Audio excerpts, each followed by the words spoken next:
చెక్కని ఎలా చేస్తారంటే చిన్నపిల్లలకి వస్తే బాగా ఎవరికైనా నీళ్ళలో బాగా మరిగించి ఆ వాటర్తో స్నానం చేపిస్తారు. అప్పుడు కురుపులు అనేది తగ్గిపోతాయి. ఇవి ఒకప్పుడు మా చిన్నప్పుడు అలా చేసేవాళ్ళు, ఇప్పుడు చేయట్లేదు. తర్వాత వచ్చేసి ఇంకో దగ్గరికి రా, ఇది బంక చూసారా, ఇది బంక.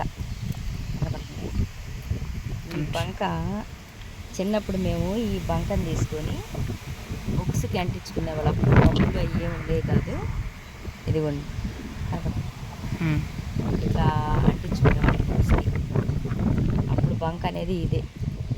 ఇప్పుడు గమ్ము ఎలా అంటుకునేదో అప్పుడు ఈ చెట్టు బంక అలా అంటుకునేదన్నమాట. ఇలా అంతా మేము ఇట్లా తీసుకొని ఇలా మొత్తం తీసుకొని